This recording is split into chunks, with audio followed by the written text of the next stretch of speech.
तो चलिए आज बात करते हैं एक ऐसे राजकुमार की जिसने महलों का ऐशो आराम छोड़कर ज्ञान की खोज की। जी हाँ, हम बात कर रहे हैं सिद्धार्थ गौतम की, जिन्हें दुनिया बुद्ध के नाम से जानती है। और आज हम उनके जीवन और उनकी गहरी शिक्षाओं को समझेंगे। तो हमारी ये यात्रा कैसे आगे बढ़ेगी? देखिए, सबसे पहले हम समझेंगे एक राजकुमार के मन में उठे उन सवालों को, फिर चलेंगे उनके साथ सत्य की खोज के सफर पर, और फिर देखेंगे वो क्षण जब उन्हें ज्ञान मिला। इसके बाद बात होगी दुख से मुक्ति के उस रास्ते की जो उन्होंने दिखाया, और आखिर में हम देखेंगे उनकी उस विरासत को जो आज भी दुनिया को राह दिखा रही है। तो हमारी कहानी की शुरुआत किसी ऋषि मुनि से नहीं, बल्कि एक राजकुमार से होती है। एक ऐसा राजकुमार जो पैदा तो हुआ था हर तरह की सुख सुविधाओं के बीच, पर उसका मन वो गहरे सवालों से घिरा हुआ था। तो ये थे सिद्धार्थ गौतम। जन्म हुआ शाक्य वंश के एक शाही परिवार में, इसीलिए उन्हें शाक्य मुनि भी कहते हैं, मतलब शाक्यों का ऋषि।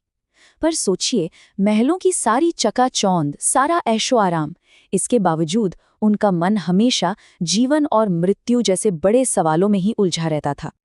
और यही उनके जीवन का सबसे बड़ा द्वंद्व था। एक तरफ महल की हर सुख सुविधा, हर तरह का ऐशो आराम, और दूसरी तरफ मन में गहरी अजीब सी बेचैनी। वो लगातार सोचते रहते थे, क्या बस यही है जीवन का असली मतलब? ये जो अंदरूनी संघर्ष था ना, ये अपने चरम पर तब पहुंचा जब वो एक दिन महल से बाहर निकले, और वहां उन्होंने 4 ऐसे दृश्य देखे जिन्होंने उनकी पूरी दुनिया ही हिलाकर रख दी और उन्हें एक बिल्कुल नए रास्ते पर चलने के लिए मजबूर कर दिया। तो उन 4 दृश्यों ने सिद्धार्थ को अंदर तक हिला दिया था, और इसके बाद उन्होंने एक ऐसा फैसला लिया जिसने सिर्फ उनकी नहीं, बल्कि पूरे इतिहास की दिशा बदल दी। सोचिए, सिर्फ 29 साल की उम्र में उन्होंने वो किया जिसे इतिहास में महाभिनिष्क्रमण कहा गया। अपना राजपाट, अपनी पत्नी यशोधरा, बेटा राहुल, सब कुछ, सारी सुख सुविधाएं पीछे छोड़कर वो निकल पड़े, सिर्फ एक मकसद से, इंसान के दुखों का हल खोजना। अब शुरुआत में तो वो कठोर तपस्या के रास्ते पर चले, मतलब शरीर को हर तरह का कष्ट दिया, लेकिन उन्हें बहुत जल्द ये एहसास हो गया कि सच न तो हद से ज्यादा भोग विलास में है और न ही शरीर को तड़पाने में। असली रास्ता वो इन दोनों के बीच में है, जिसे उन्होंने मध्यम मार्ग कहा। तो जब उन्होंने इन दोनों अतियों को, यानी हद से ज्यादा भोग और हद से ज्यादा तपस्या को छोड़ दिया, तब जाकर वो उस पल के करीब पहुंचे जो उनकी पूरी आध्यात्मिक यात्रा का सबसे बड़ा, सबसे जरूरी मोड़ बनने वाला था। वो पहुंचे एक जगह पर जिसे आज हम सब बोध गया के नाम से जानते हैं। ये आज के बिहार में है। और वहीं एक पीपल के पेड़ के नीचे वो गहरे ध्यान में बैठ गए। यही पेड़ बाद में बोधि वृक्ष कहलाया। और फिर 35 साल की उम्र में वैशाख पूर्णिमा के दिन उसी पेड़ के नीचे उन्हें निर्वाण की प्राप्ति हुई, मतलब परम ज्ञान। उन्होंने जीवन के सबसे बड़े सच को और इंसानी दुखों की असली जड़ को पूरी तरह से जान लिया, और बस उसी पल से सिद्धार्थ बुद्ध बन गए, यानी द एनलाइटेंड वन। और उनकी पूरी खोज का सार क्या था? बस एक लाइन में, कि हमारे सारे दुखों की जड़ है तृष्णा, यानी हमारी कभी न खत्म होने वाली इच्छाएं और लगाव। सोचिए, ये कितना क्रांतिकारी विचार था। तो अब जब उन्हें ज्ञान मिल गया, बुद्ध का अगला मिशन शुरू हुआ, और वो था इस ज्ञान को पूरी दुनिया तक पहुंचाना। इसके लिए वो वाराणसी के पास सारनाथ पहुंचे, और वहां उन्होंने अपना पहला उपदेश दिया अपने पहले 5 शिष्यों को। इसी घटना को कहते हैं धर्मचक्र प्रवर्तन, मतलब धर्म के पहिए को घुमाना।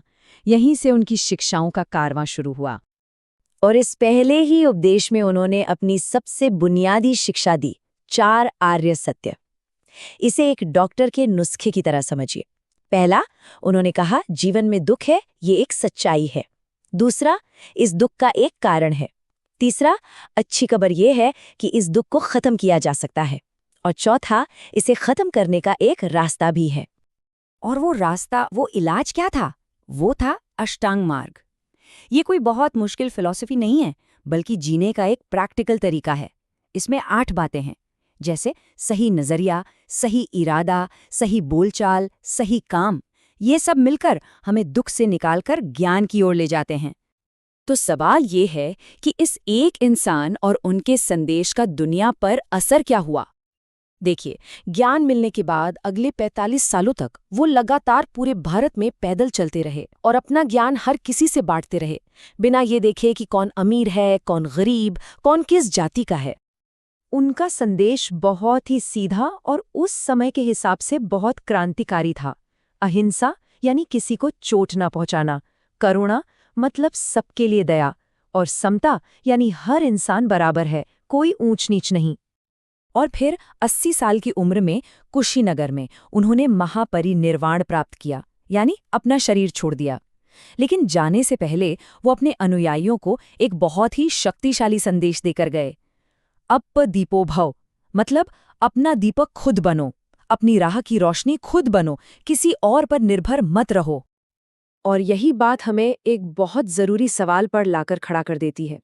आज की इस तेज रफ्तार तनाव से भरी दुनिया में बुद्ध की ये 2500 साल पुरानी शिक्षाएं, करुणा, सजगता और किसी चीज से बहुत ज्यादा न जुड़ना, इनमें से कौन सी बात है जो आज हमारे लिए सबसे ज्यादा जरूरी है, सबसे ज्यादा प्रासंगिक है?